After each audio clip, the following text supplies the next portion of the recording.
Vamos entender o que aconteceu nesses 10 mil anos que a gente tem da história de Adão para cá. Antropologia do trabalho. Era dito no começo como trabalho escravo. Depois foi um trabalho, era castigo. Eu tomo um trabalho como dignidade humana.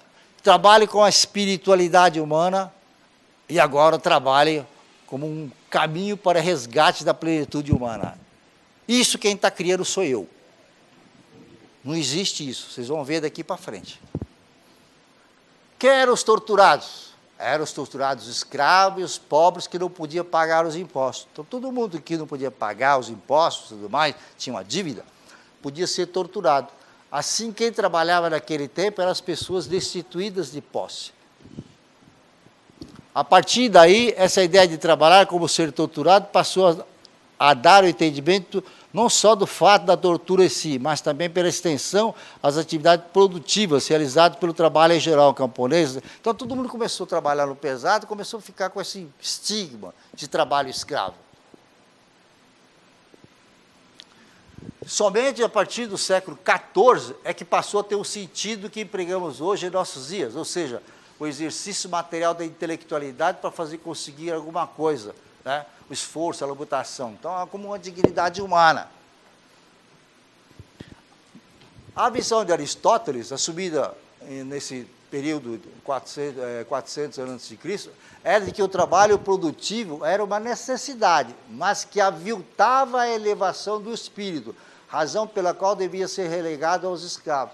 Então, qual que era a ideia de Aristóteles? Você sendo ocupado muito pelo trabalho, você não tem tempo para pensar. Se você não tem tempo para pensar, você não vai ganhar sabedoria. Essa era a ideia do tempo do Aristóteles.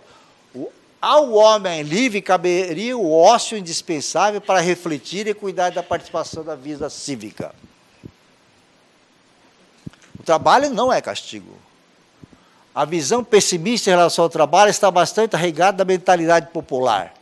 Inclusive, costumo invocar um fundamento bíblico para justificar a postura. Afinal, o trabalho é o castigo que nossos primeiros pais receberam do pecado original. Então, tem muita gente que acha que, pelo pecado original, o trabalho, então o castigo foi o trabalho.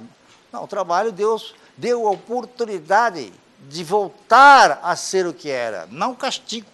Olha a diferença, teológica.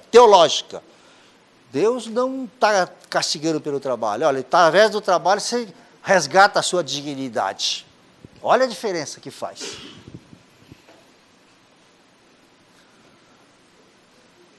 Antes do pecado original, Deus tomou o homem e colocou no jardim do Éden para que cultivasse e guardasse. Ele só tinha a obrigação de cuidar e cultivar, mais nada, não precisava de suar, trabalhar, pegar pesado. Era só comer as flores, estava tudo beleza, passear.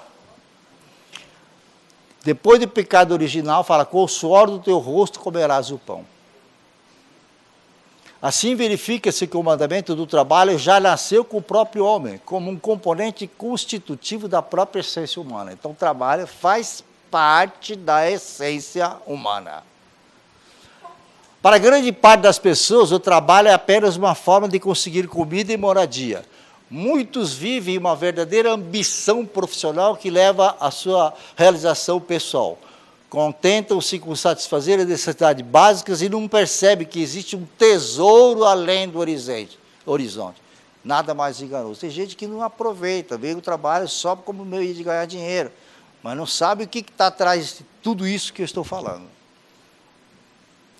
Aqueles que usam o trabalho somente pensando em acumular dinheiro, desperdiçam o prazer de resolver problemas que vão melhorar a vida de outros seres humanos, de ajudar também a aprender, de construir uma casa, de salvar uma vida, porque estão interessados apenas na remuneração. O homem nasceu para servir, e isso é absolutamente verdadeiro. O homem nasceu para ajudar o próximo. É impressionante.